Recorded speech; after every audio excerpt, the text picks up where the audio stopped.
Browny. It's a podcast bonus. The most quoted line this morning will be, Luke Beveridge is a great coach and a nice fella, but after last night's press conference, the losing coach, the Bulldogs weren't too bad in the middle part of the game, but they went to the press conference last night and he had Tom Morris, the Fox senior football reporter, in his crosshairs, it's fair to say, because Tom Morris has been able to garner some information about player selections before the grand final and before last night's game, which is his job to do. If he gets news, it's his job to report it. Yeah. Obviously, Bevo's not happy that the club's leaking a little bit, Swanee. That would be very annoying. It'd be absolutely. Yeah. I know I've been part of a club that it's had some leaks at times. Yeah. And I'm not going to name names. And the only... and I understand... Lee Matthews, he was like a sieve. Pikey. Shocking. I understand, that Luke would be mad because it's like, just want to keep some things private. Absolutely. And he saw Tommy's head at the press conference last night, and obviously, in true Hitman style, the way he looks at the moment, he just wanted to smack him in the mouth, but he came back with this. Talk us through the events of the last few days with a few players, JJ, Martin, Lockie Hunter, in and out of the team. Melbourne was similar as well. Is that just normal round one preparation to, be uncertain, I guess, at how you're going to prepare? You've got the nerve to ask me a question and even be here. Oof. So you've been preying on us the last two times. You barracked for Melbourne, Tom Morris. Been preying on us. You've been opening us up, causing turmoil within our football club by declaring our team well before it needs to be declared. Is that the way Fox want you to operate? Yeah, is that what you're doing? Is that the gutter journalist you want to be? Whoop. Yes, it is the gutter journalist I want to be. When you were watching this, Brownie, as part of your Fox footy coverage last time, because you were with Nathan Buckley. I was. Just recently out of the game. What was going through Bucks your was mind? shocked. I'm going to tell, obviously, we're talking while this is all going on. We're waiting on set to come back to us after the press conference. Normally, we don't take the losing coach press conference, so glad we did last night. Bucks was shocked because obviously he's fresh out of the game, and that is coaching 101 what not to do at a press conference. Now, you can say, because coaches, especially older coaches, Sheedy and Moldhouse, were masters at this, the deflection after a loss. Because you don't want journos prying too deeply into what actually happened on the field. So you'll go and start targeting other areas that are exterior to what happens on the grass. But this is more than... This was a bit more, I think, than a deflection. Because it wouldn't be nothing. It's round one, and they lost by 4 goals. That's fine. There was nothing, no alarm bells out in the field. Devil's advocate. Tom Morris was like, is it normal to be uncertain? Is that your normal...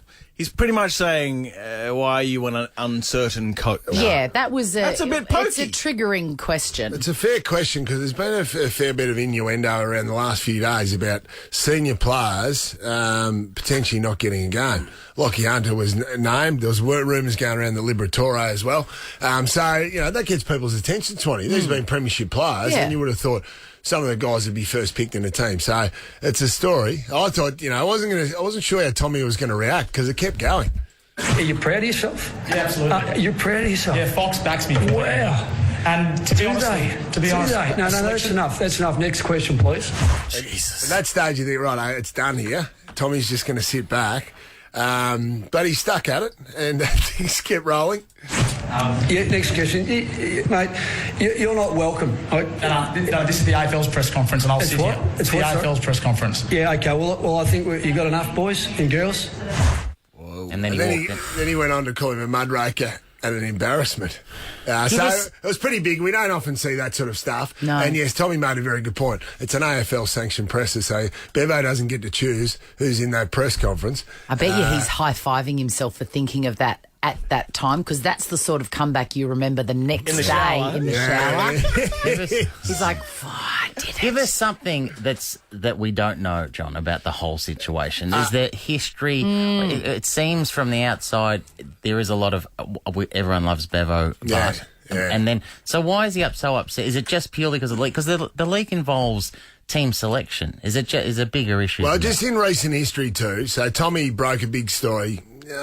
Broke a story about a player selection before the grand final last year, moments after the team was actually announced internally. So Bevo's obviously dirty with that.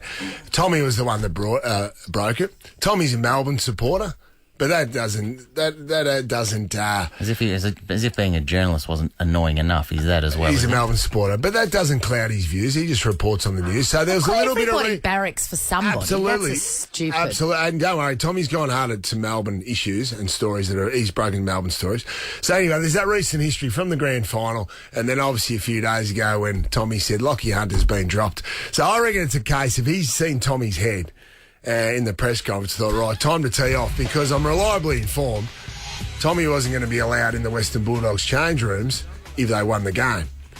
So there was already issues going on before the game. Bevo hates him. I'm going to go back 5 or 6 years when I think it's a sore point for Bevo because there's been information that's leaked out of that football club for a while, to the point where the AFL had to investigate Michael Talia, who played for the Western Bulldogs, giving information to his brother Daniel Talia, who plays for Adelaide, before a big final between those two games. Right.